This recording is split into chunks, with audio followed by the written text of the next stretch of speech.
Hey guys, welcome back to my channel. So today's video is all about the Laura Mercier translucent powder. Yes, she has released one for dark skin.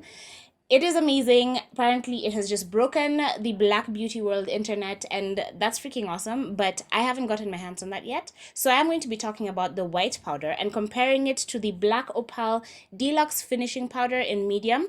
And I'm using this as a dupe for the darker version because I do think they are right about the same color, but I do want to show you that the darker Laura Mercier or Black Opal or whatever brown powder you want to use is not necessarily the right powder to bake with.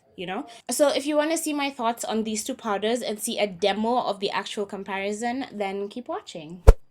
So this is a translucent powder in white, and the reason that I chose to compare it to this Black Opal is because I feel like this color is pretty similar, if not like an exact match, to the darker Laura Mercier shade, and everyone is so excited about using it for baking, and that's good. I'm not trying to rain on anyone's parade, but I really don't think it is necessarily meant for baking.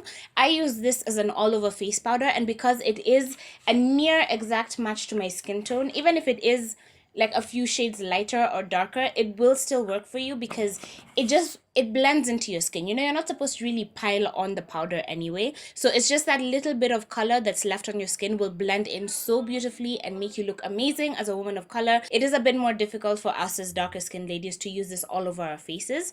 So now Laura Mercier has come up with a dark powder that works for us, but I think people are mistaken in thinking that this type of color is meant for baking, because I've used this on this side of my face, as you'll see in the demo, and it actually really, really tones down my highlighter and makes me look very natural. You can see like this side of my face looks like I only have the contour and the strobe and the blush and whatever on it. It doesn't look like I have actually highlighted my face.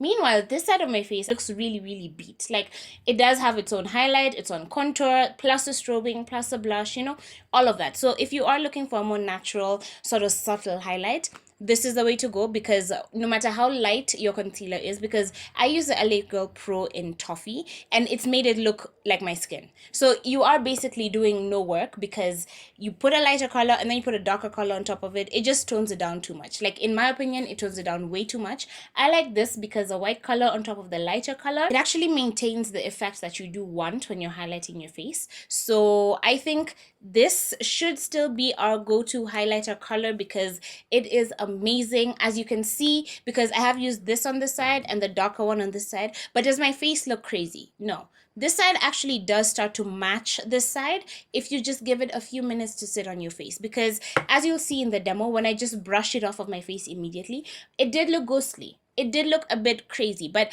I promise you I haven't touched anything. I didn't even spray it down, because usually when your face is looking powdery and ghostly, you are supposed to use your setting spray or your, what is this, the Heritage water spray or whatever, or your MAC Fix Plus, and it does tone it down and make it just blend really beautifully into your skin. But I've realized that I don't even need to do that with this, because as dark as I am compared to this shade, if I just give it a few minutes to sit on my face, it does really start to like blend into my skin and look really natural, but still highlighted. It does have that lighter undertone, as opposed to this one, which as it's just sitting in my skin, I'm looking in the monitor, by the way, as it's just sitting in my skin, it still looks natural.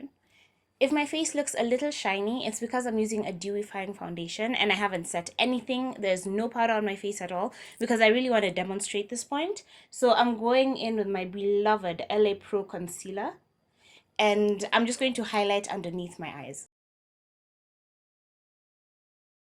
So I have gone everywhere on my face that you usually highlight, because I do want to demonstrate how you can reverse contour with a darker powder without necessarily highlighting your face, which is amazing if you want a more natural look. But if you really want to look like beat and highlighted and contoured and snatched to the gods, then that is just not the powder that you should be using. But again, it is amazing to use all over your face. It's not something that I'm saying, oh, discard it. No, it's amazing, just not necessarily for highlighting and contouring, depending on your skin tone. So this is what's called a reverse contour, where you don't actually contour your face, you just highlight these specific areas and make the other parts of your face look darker. So I'm going to go in on this side of my face with the Black Opal Deluxe Finishing Powder. This is in medium and it is a dupe, but it works surprisingly well on my skin.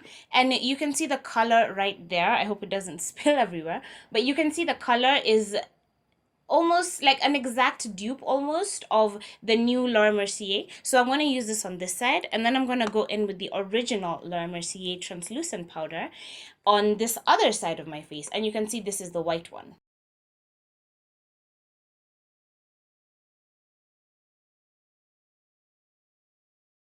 Making sure all the black opal is gotten off my brush, and then I'm going to go into this other side with my Laura Mercier.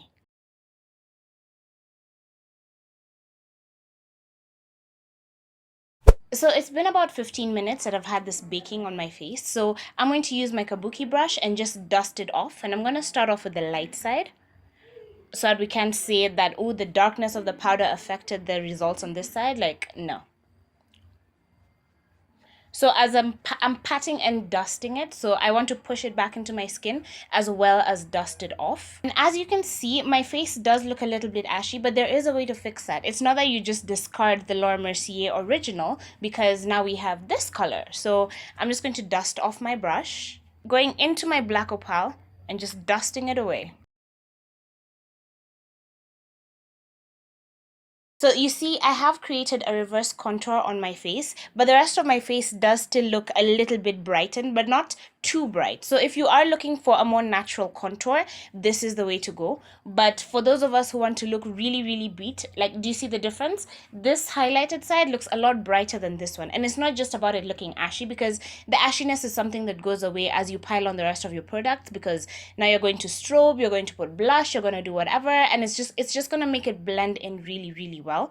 But on this side, it might end up looking a bit duller than you hoped, because this color powder is legitimately meant to set your entire face as a dark-skinned lady. This isn't the baking powder, because look at this. It's already sort of soaking into my skin even more and just looking completely natural, which is fantastic if you're going to school, maybe if you're going to the office and you don't want something too dramatic. But if you do want your face to look beat, you're still gonna need this. And I'm not necessarily saying you need to go out and buy the Laura Mercier in translucent white as well as translucent brown. No, I'm saying that you can use the RCMA, you can use Coty, you can use whatever. Having a lighter color to bake with is such a necessary tool in your makeup kit, because it just gives you that extra flawless oomph, you know?